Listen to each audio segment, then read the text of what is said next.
Hello everyone. So today in this video we are going to discuss how do a search engine works कि कोई भी search engine है जैसे कि Google है वो काम कैसे करता है. ठीक है, तो ये बेसिकली सर्च इंजन ऑप्टिमाइजेशन वाले टॉपिक का पार्ट है. ठीक है, सो ध्यान से समझना कि कोई भी सर्च इंजन में कैसे काम करता है. बहुत ही सिंपल प्रोसेस है. Search engine works by 3 steps: scrolling, indexing and ranking. ठीक है, देखो कोई भी सर्च इंजन है वो बेसिकली ये 3 स्टेप्स को ही फॉलो करता है. एक प्रॉपर सीक्वेंस होता है कि पहले क्रॉलिंग होगी, उसके बाद इंडेक्सिंग होगी और लास्ट पे रैंकिंग होगी.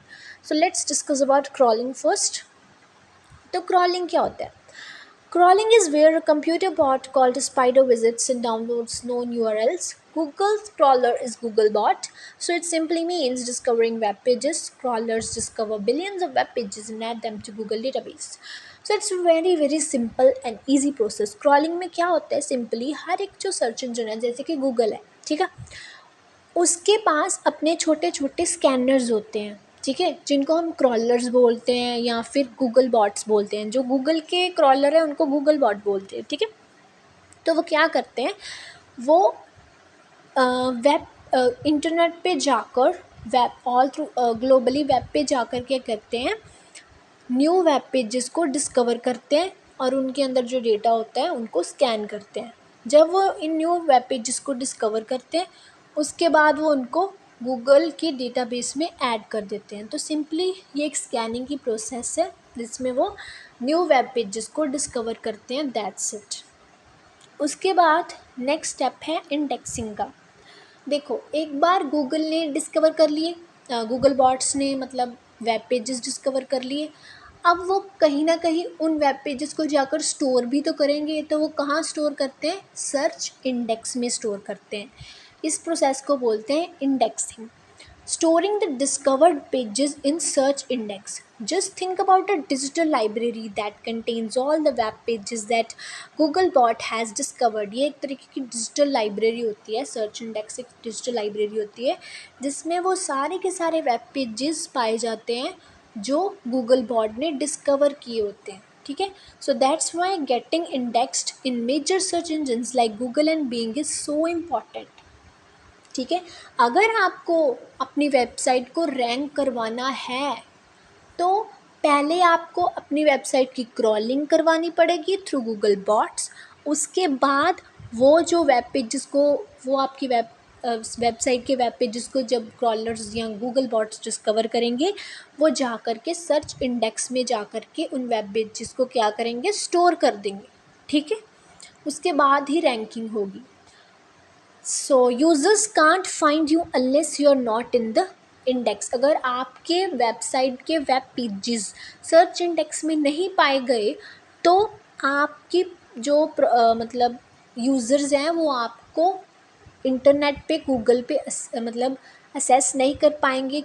वो आपको गूगल पे फाइंड नहीं कर पाएंगे क्योंकि जब आप गूगल के सर्च इंडेक्स में ही नहीं हो तो फिर वो आपको गूगल पे कैसे पा सकते हैं, है ना. सो स्क्रॉलिंग और उसके बाद इंडेक्सिंग करवानी ज़रूरी होती है. उसके बाद आता है रैंकिंग. रैंकिंग बेसिकली क्या होता है कि मतलब मतलब Google uses hundreds of algorithms and ranking factors to assess.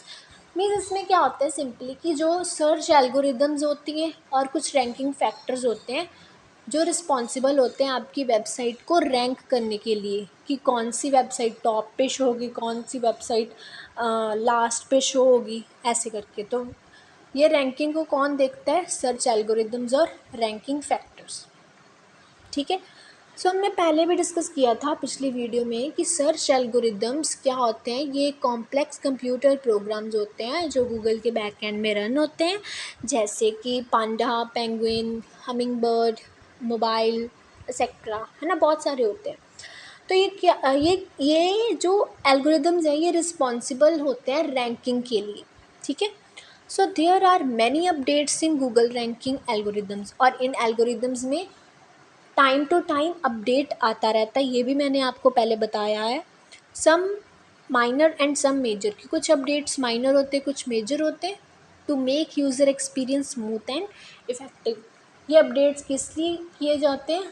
ताकि जो यूज़र है उनका एक्सपीरियंस इफ़ेक्टिव रहे और स्मूथ रहे। तो सिंपली रैंकिंग कौन करवाता है? सर्च एल्गोरिदम्स और ranking factors. These two things are responsible for ranking. So how do Google figure out how to rank search result? Okay, so it depends on search intent कि अब Google कैसे figure out करेगा कि कौन से search result को rank करना है टॉप पे, किसको सेकंड पे, किसको थर्ड पे, है ना। तो basically there are three types of queries of user. These are navigational queries, informational queries and transactional queries. कोई भी जो यूज़र है जब वो गूगल पे सर्च करता है उसकी तीन क्वेरीज हो सकती हैं। या तो वो किसी चीज़ के बारे में मतलब सर्च करने के लिए, नेविगेट करने के लिए आया है, ठीक है, या फिर वो किसी चीज़ के बारे में जानकारी लेने के लिए आया है। जैसे वो जानना चाहता हो कि आईफ़ोन के रिव्यूज़ क्या हैं, है ना। कि और ट्रांजैक्शनल में क्या होता है कि जैसे अगर उस यूज़र को नया आईफ़ोन चाहिए, so he will to buy a new iPhone, तो ये ट्रांजैक्शनल क्वेरीज़ के अंडर आ गया।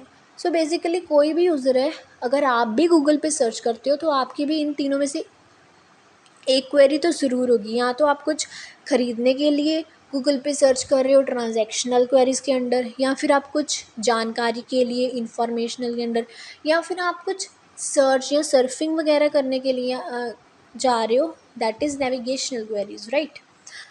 सो there are over 200 ranking factors. अब हम रैंकिंग फैक्टर्स के बारे में बात करते हैं।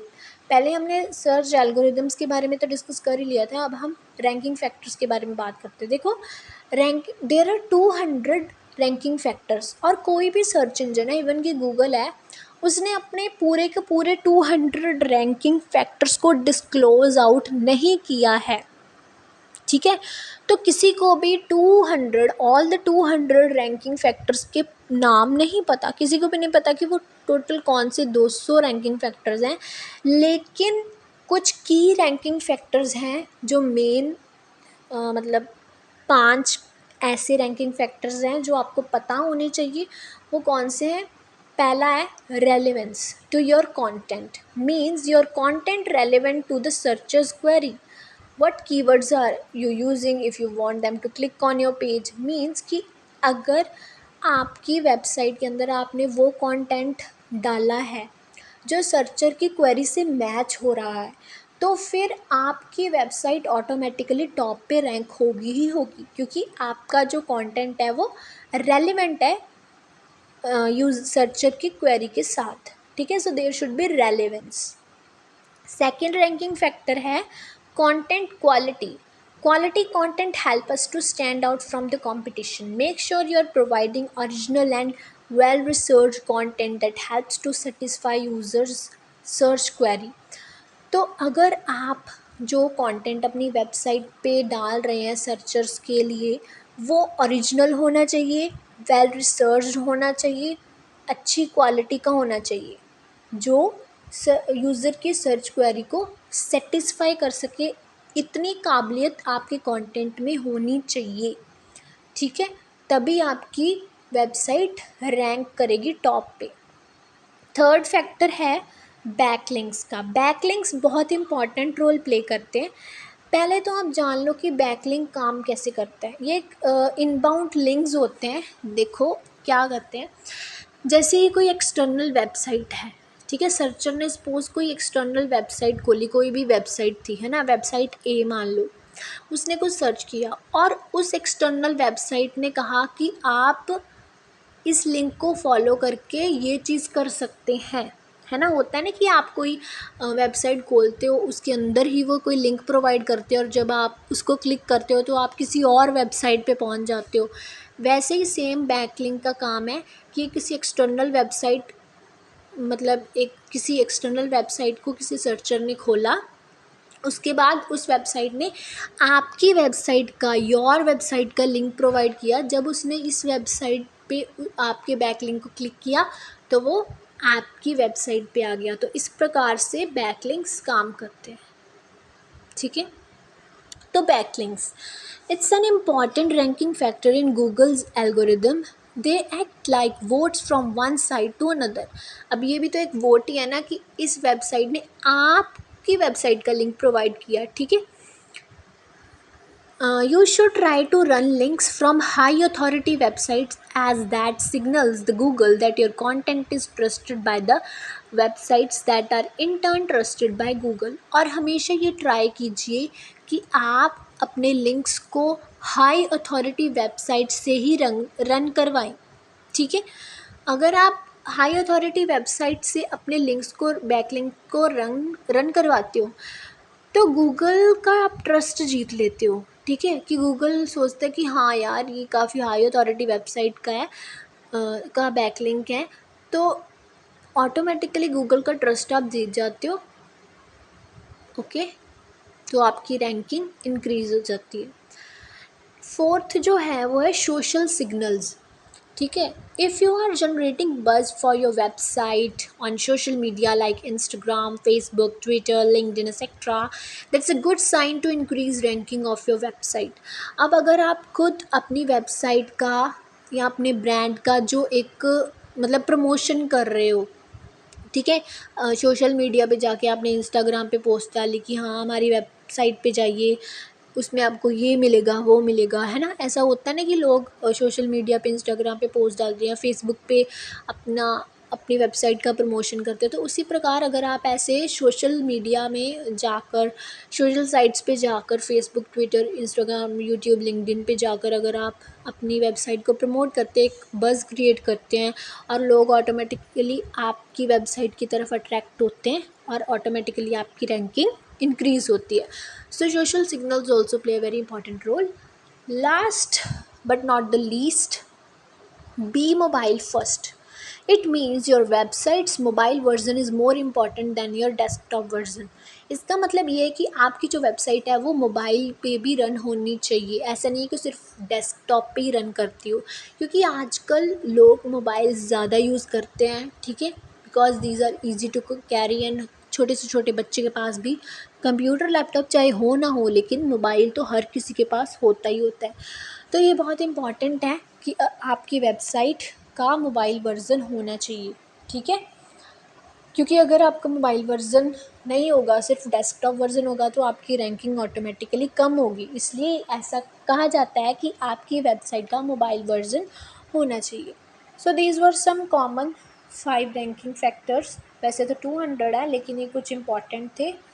So this was the whole process through which a search engine works. Okay then till okay guys, so ये थी हमारी आज की video. Bye bye, take care.